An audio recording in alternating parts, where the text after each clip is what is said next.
18h24, Radar de Notícias de volta para o segundo bloco. E hoje, como disse no primeiro bloco do nosso programa, a nossa entrevista vem do terceiro para o segundo bloco. O nosso convidado, meu convidado neste momento aqui no estúdio, é o vereador e recém-descoberto por mim, santista, como eu, Dr. Laércio Sandes. Vereador, muitíssimo obrigado pela sua presença. É um prazer recebê-lo aqui novamente. Seja bem-vindo. Uma boa noite. Boa noite, é uma satisfação estar aqui com você, com todo o público guarulhense, e dizer que essa história de que nós não somos viúvas do Pelé não procede. Falávamos até aqui nos bastidores, o Santos teve a oportunidade de comandar 2 jogos na capital, um no estádio do Morumbi e outro no estádio do Corinthians, e explodiu. E depois tanto São Paulo como o Corinthians não quiseram mais alugar ou arrendar o estádio para o Santos. Ficou provado que aqui na capital o Santos tem uma baita de uma torcida. Quando eu falo aqui na capital, porque a gente está no entorno, é praticamente a capital. Eu sei que lá na Câmara Municipal era eu, Anistauro, Alemão, você vê, só na Câmara, no mínimo 10% são santistas. Olha aí, tá vendo? E neste momento, no estúdio do Radar de Notícias, a comunidade santista é maioria. Neste momento, 100% de santista aqui nesse lugar. Vamos lá. Vereador, quero começar a nossa entrevista perguntando para o senhor o seguinte: estamos há cerca de uma semana do início dos trabalhos legislativos. É claro que o vereador, embora esteja no recesso, muitos seguem o trabalho. Falaremos já de uma agenda que o senhor cumpriu ontem, divulgou nas suas redes sociais. Mas, a grosso modo, vereador, qual a expectativa do senhor para a volta dos trabalhos na Câmara? A expectativa é de um novo governo, de um novo momento, um novo norte na cidade. Eu acredito que esse governo que foi eleito, encabeçado pelo colega Lucas Sanches, fará um governo diferente do governo anterior. Já tem demonstrado isso nos primeiros dias. Um governo que se comunica com a cidade e que olha para os 4 cantos da cidade. Um governo que, de fato, vai buscar atender os anseios da população e não como foi no momento anterior, onde se olhava para alguns pontos limitados da cidade, procurando fazer políticas públicas somente em período eleitoral. E esse governo que está chegando está procurando demonstrar de forma diferente, e eu faço coro que tenha bastante sucesso e que, de fato, venha atender aquela necessidade primária da população. A população procura, acima de tudo, qualidade de vida, morar bem, ter uma boa educação, a sensação de segurança e, principalmente, segurança. Eu acho que são os pilares importantes para uma boa convivência urbana, sem dúvida nenhuma também uma questão mais qualificada na questão da saúde pública da cidade, porque a cidade gasta e investe bem na parte de recursos públicos para a saúde, e o governo anterior, a gente sabe muito bem que não deu a devida importância e aplicando cada centavo com uma qualidade extrema. Então, eu acredito que esse governo que estão aí nos seus 28 dias que iniciou os trabalhos, nesses primeiros dias a gente precisa deixar ele desenvolver o trabalho e apoiar no que é possível, no que é coerente para a nossa cidade. Da minha parte, vai ter o apoio, porque a gente precisa ter uma união pela cidade. É uma cidade pujante, uma cidade grande, que tem característica de ser grande e muitas das vezes se torna pequena, menor do que algumas cidades do interior, com todo respeito às demais cidades. Guarulhos tem que demonstrar o que para discutir as questões do Alto Tietê, as questões que envolvem a capital paulista junto com a cidade de Guarulhos. Então, eu acho que a gente tem desenvoltura para ser grande de fato e de direito, e nós precisamos todos nos encorpar e ajudar o governo naquilo que é possível. Vereador, se o senhor me permite, independentemente do lado em que o parlamentar estará, o consenso que se tem é mesmo para aqueles que vão fazer oposição ao governo. Muita gente tem dito o seguinte: temos que aguardar, o governo está começando, então vamos esperar a largada para depois ir analisando. O senhor começou a nossa entrevista dizendo que, mesmo nesses primeiros dias, o senhor já enxerga sinais de que será um governo diferente. Do que foi feito nesses, vamos arredondar, 25 dias, O senhor poderia citar um exemplo específico do que o senhor julgou extremamente positivo e um prenúncio positivo do que pode vir a acontecer na gestão? Algo importante é o chefe do executivo, o zelador maior da cidade, estar na cidade, não é estar no gabinete. Nós vimos nesses últimos dias o prefeito Lucas nos diversos cantos da cidade, nas baixadas, vamos dizer assim no português claro, no local lá de enchente, procurando resolver os problemas que não são fáceis, porque a gente depende de recursos, depende da colaboração da população, mas essa força de vontade, essa garra, faz com que a cidade veja que tem alguém olhando por ela, tem alguém olhando pelos problemas da cidade. A gente vê aí que nesses últimos tempos a cidade está com mato a tudo quanto é lugar, mas não é fruto desse governo, é fruto de um governo que nos últimos tempos lá jogou a toalha. Então, para fazer a cidade fluir, nós precisamos esperar que esse governo faça os encaminhamentos, a contratação e recontratação dos serviços.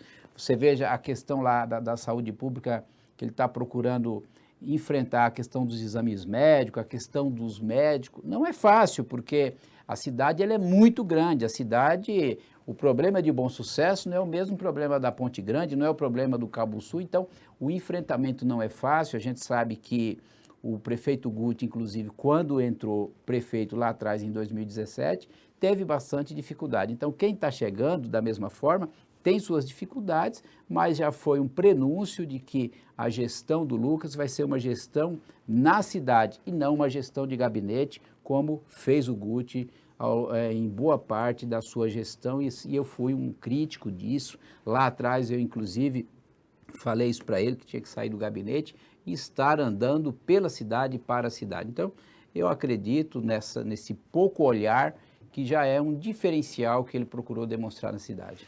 Muito bem, vereador. Falando sobre resquícios de um governo que na reta final entregou os pontos, o senhor esteve ontem, segundo uma postagem que eu vi no seu Instagram, no CAPS Dr. Osório, e gravou ali um conteúdo falando um pouco da atuação do senhor lá. Queria que o senhor compartilhasse com a nossa audiência o estado de coisas que o senhor encontrou lá.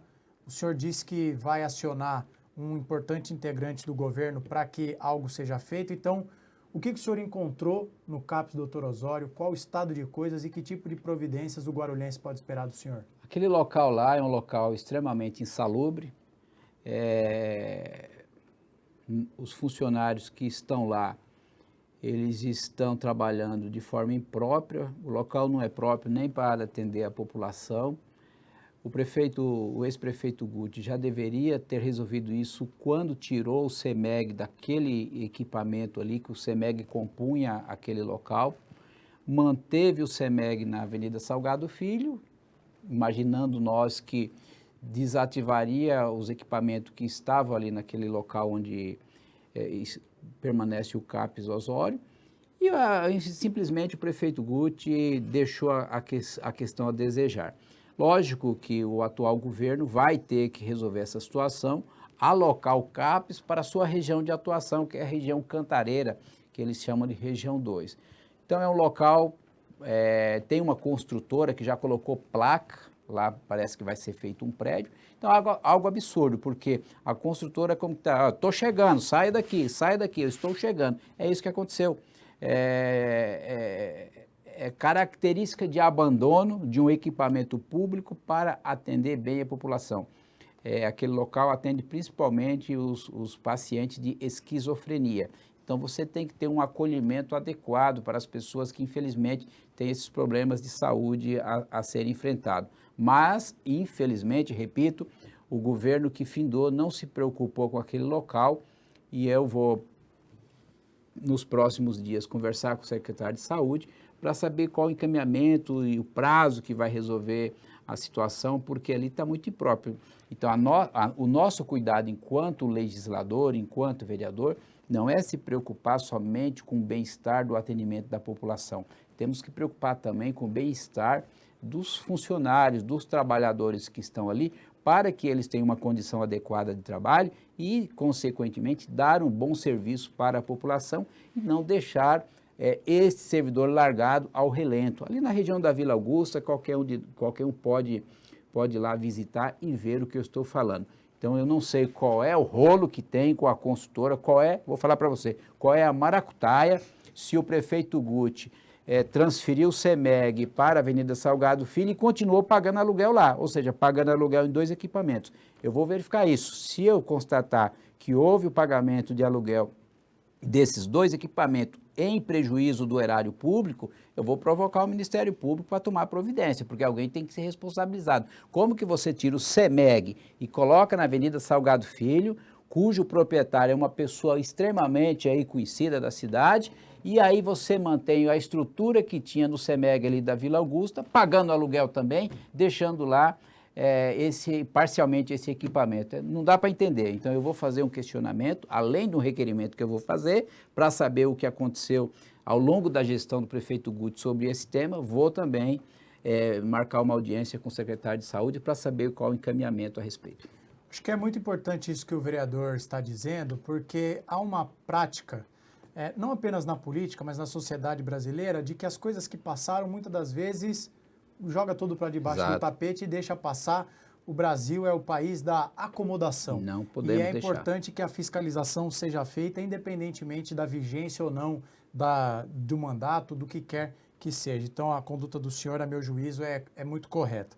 Ainda no campo da saúde, vereador, o senhor, talvez, não sei se concorda comigo, mas, na minha opinião, durante o recesso, um dos assuntos que monopolizou a imprensa guarulhense foi o requerimento de instalação da SEI dos hospitais apresentado pelo vereador Maurício Segantin. Teve toda a revolta do vereador Kleber Ribeiro, dizendo que seria uma tentativa do vereador Maurício de obstruir uma investigação que, nas palavras do vereador Kleber, por ele seriam conduzidas de melhor forma e que a do vereador Maurício Guti, como ele é conhecido, blindaria o ex-prefeito. Independentemente de que, se o senhor concorda com a iniciativa de um ou de outro, o que eu pergunto para o senhor é o seguinte: o que o senhor pensa dessa SEI? O senhor acha que ela precisa ser instaurada? O senhor defende que ela vá para frente? Ou também, se o senhor me permite fazer uma provocação, o quanto de cuidado que a Câmara precisa ter, porque essa investigação dos hospitais, ela é um assunto popular e populista, mas a partir do momento que essa comissão vier a ser instalada, a população vai cobrar uma resposta efetiva. O quanto que a Câmara precisa ter cuidado para que não seja algo que, no final das contas, pode vir a não dar o resultado que se espera? Eu penso que toda proposta de investigação e de aprofundamento no que aconteceu nos últimos tempos, ela é importante e deve ser feito. Eu só acho e penso que, com todo o respeito que eu tenho ao Maurício Segantin, ele foi secretário de governo, então ele não tem a desenvoltura, com todo o respeito que eu tenho por ele, eu acho que ele é pessoa suspeita para apresentar uma comissão especial de inquérito para tratar de tema dessa natureza. Infelizmente, o vereador Kleber, ele não se ateve que para o encaminhamento de uma comissão especial de inquérito, você não basta fazer um requerimento como é uma comissão especial de estudo, e aí sim não precisa de 11 assinaturas. Comissão especial de inquérito, você precisa, além de promover, você fazer o trabalho político em cima dos pares para buscar assinatura. Ele não fez esse trabalho e acabou o Maurício, de forma pensada, encaminhando essa proposta para buscar investigar as questões da saúde na cidade. Eu sou a favor, mesmo que encaminhado pelo Maurício, porque nós, enquanto os demais vereadores, temos condições de participar da reunião e direcionar como deverá ser feito o trabalho e dar o apoio necessário, porque, repito, toda e qualquer questão da saúde há de ser aprofundada.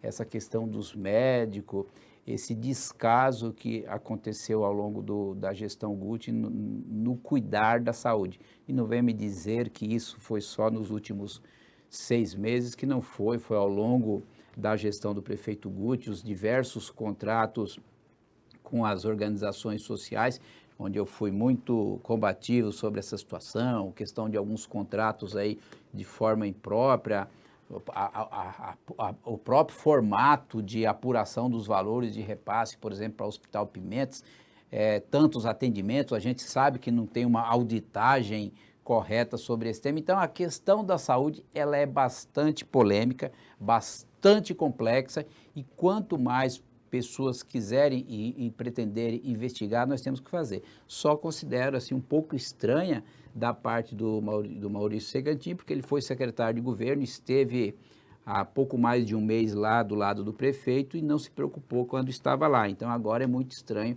ele querer atrapalhar, entre aspas, essa investigação, e o legislativo não pode deixar. Nós temos que fazer o jogo inverso e investigar em profundidade, e aquilo que tiver errado, vamos cobrar providência, se tiver que responsabilizar, sim, e o que tiver perfeito, vamos trazer à tona. Eu acho que esse é o papel do legislativo. Não é a caça às bruxas, mas aquilo que está errado, a gente tem que buscar entender e corrigir para que esse governo e os próximos momentos não se repitam. Vereador, entrando aqui na parte final da nossa entrevista, queria falar com o senhor um pouco sobre orçamento, porque em razão de uma mudança recente aprovada na Câmara, a partir do exercício financeiro desse ano, os vereadores podem apresentar as emendas, cada um terá direito a apresentar emendas que totalizam 1,9 milhão de reais, e o senhor apresentou 10 emendas que vão desde a indicação de aparelhos de ultrassonografia para equipamentos da nossa cidade até pavimentação de determinadas regiões da cidade. Então, duas perguntas em uma para o senhor. Primeiro, a importância do parlamentar ter esse dispositivo das emendas na avaliação do senhor, e segundo, queria que o senhor destacasse na avaliação do senhor as principais emendas que o senhor apresentou que podem trazer benefício aqui para a nossa cidade. Veja só, a questão de emenda, para quem está nos assistindo e fica na dúvida do que é isso, tanto na Câmara Federal, no Senado, nas Assembleias Legislativas, criou-se a figura do orçamento impositivo, onde cabe ao deputado, ao vereador, dentro do orçamento da cidade ou do estado, um determinado percentual onde você pode sugerir as melhorias de investimento e manutenção para a cidade, sendo que pelo menos a metade desse orçamento, desta verba, para os equipamentos públicos de saúde, para a saúde de um modo geral. E assim eu fiz, como os outros vereadores fizeram, apresentamos as nossas propostas de atendimento, de melhorias, como por exemplo lá na UBS do Jardim Cumbica, na UBS do Taboão, onde eu apresentei a compra de alguns equipamentos para esses equipamentos de saúde, como apresentei também a compra de um equipamento para o Hospital Estela Maris. Então são melhorias que vai trazer um conforto àquele que depende, por exemplo, de um atendimento lá no Hospital Estela Maris, que muitas das vezes aquele hospital não tem esse equipamento, às vezes precisa levar o paciente em um outro hospital até fora da cidade para fazer um determinado procedimento. Então, a saúde, de um modo geral, os 34 vereadores podem e apresentaram emenda ao orçamento contemplando 50% desses valores na saúde e os demais em melhorias de ruas, recapeamento e assim por diante. Eu acho que é salutar, porque acaba valorizando o legislativo na distribuição de ideias de forma a descrever aquilo que muitas das vezes o prefeito não consegue fazer, porque o custo da máquina é muito grande, as prioridades que o prefeito tem que estar de olho é muito ampla, e também acaba trazendo uma discussão, um atendimento de forma bem democrática, André, porque na gestão do prefeito Guti, ele criou, entre aspas, a chamada emenda para atender, entre aspas, porque não existia emenda, para atender os vereadores da base, utilizando o recurso público, utilizando a verba pública, tentando encurralar, entre aspas, aqueles que são da oposição, ou seja, isso é injusto, porque o dinheiro é do povo, o dinheiro é da cidade, o investimento da cidade, então a mesma indicação que eu poderia fazer, o vereador Romildo, que esteve na base do prefeito, o vereador Geleia, o vereador Geraldo Celestino, então todos nós temos que ser respeitados de tal forma no que diz respeito ao encaminhamento daquilo que é melhor para a cidade. Então, com a imposição do orçamento às emendas impositivas, hoje não cabe ao prefeito atender somente os vereadores que é da base, vai atender sim os 34 vereadores. Repito, como acontece na Câmara Federal, como acontece na Assembleia Legislativa, eu acho que quem ganha com isso é a cidade, porque se aquela determinada equipamento está faltando cadeiras, está faltando, por exemplo, uma cadeira para o dentista atender a população daquela região, com este orçamento, a gente vai fazer com que a Secretaria da Saúde faça a licitação e troque aquela cadeira. Então, eu acho que com isso, repito, quem ganha é a cidade. Às vezes as pessoas falam, está ajudando o vereador, está liberando dinheiro para o vereador. Não vem nada para a mão do vereador, não tem nada disso. São recursos que a cidade terá que direcionar nestes locais que o vereador encaminhou. E é já praticável a partir deste ano, para os vereadores que foram reeleitos e aqueles que não foram reeleitos, porque a lei diz que o orçamento é encaminhado por aqueles que estão no exercício do mandato. Então, mesmo aqueles que não foram reeleitos, eles encaminharam as emendas e a prefeitura vai ter que executar ao longo desses 11 meses que nós temos pela frente. 18h45, vereador Laércio, minha última pergunta para o senhor é a seguinte. Pelas informações que nós apuramos nos últimos dias, um dos assuntos que está em discussão para, quem sabe, tão logo possível, seja possível pautar essa discussão, é a mudança na legislação para permitir a reeleição para os cargos da mesa diretora da Câmara. Hoje, o artigo 44, se a minha memória não está me traindo do regimento interno, diz que a reeleição não é permitida, são 2 anos e não se pode, na mesma legislatura, haver a reeleição. E agora se discute essa mudança para permitir a reeleição para os cargos. O senhor é simpático com essa ideia, sim ou não, e por quê? Eu sou simpático desde quando o nosso país adotou a figura da reeleição para a presidência da República, para governador, para prefeito, é cargo executivo. A presidência da Câmara também é um cargo executivo. Então, a reeleição, ficou essa polêmica, se podia, se não podia, enfim, o assunto foi parar no Supremo Tribunal Federal e o STF confirmou que a possibilidade de reeleição, mesmo na própria legislatura, ela é possível. Então, uma única reeleição. Então, isso é legítimo, é correto e acaba trazendo um equilíbrio entre as relações. Por que que o prefeito pode ter reeleição e o presidente do legislativo não? Então, eu sou extremamente favorável, isso já era para ter sido corrigido tanto na lei orgânica do município, como também no regimento interno da Câmara Municipal.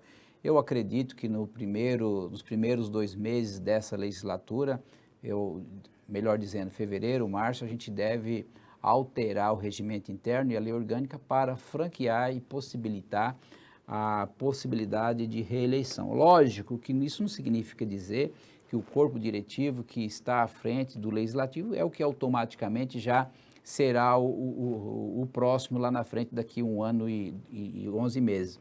Mas poderá sim em querendo disputar, então eu acho que isso é legítimo, tanto nesse legislativo local como em outros legislativos do país. Eu acho que tem que seguir a mesma espinha dorsal que foi para a presidência da República e para governador. Portanto, eu sou favorável.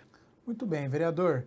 Deixei essa pergunta para o final, porque toda vez que o senhor vem aqui, eu trato algum assunto jurídico. Para quem não sabe, o doutor Laércio é também advogado, então é sempre importante ouvir alguém que fala sobre o assunto com propriedade. Muitíssimo obrigado, vereador, pela sua presença. Sempre muito bom tê-lo aqui nos estúdios do Radar de Notícias. Muito bom trabalho para o senhor no início do ano legislativo. Conte sempre com o nosso programa. Volte mais vezes. Uma boa noite para o senhor. Eu agradeço. O meu mandato está sempre à disposição de todos. Muito bem, vamos para um rápido intervalo, produção, e no terceiro bloco, o Léo Notaro volta aos nossos estúdios. Temos mais algumas informações do bloco Guarulhos para trazer para o nosso telespectador. Não saia da audiência, compartilhe o nosso programa, voltamos já. No ar, Radar. Medicina Unisa, agora no novo campus Guarulhos. Toda excelência e tradição de 55 anos da Medicina Unisa, oferecida em uma das maiores cidades do Brasil. Na Medicina Unisa, você encontra professores altamente capacitados, modernos laboratórios, programas de pesquisa e residência e atividades práticas desde os anos iniciais. Estude medicina em uma universidade nota máxima no MEC. Vestibular 2º semestre. Inscrições abertas para o novo campus Guarulhos. Pensou em medicina? Pensou Unisa. Na Vigorito, os melhores preços e atendimento nota 10. Pensou Chevrolet, pensou Vigorito, a primeira Chevrolet do Brasil. Vigorito, Avenida Guarulhos 2225. Telefone 2423-5700. Acesse www.vigorito.com.br.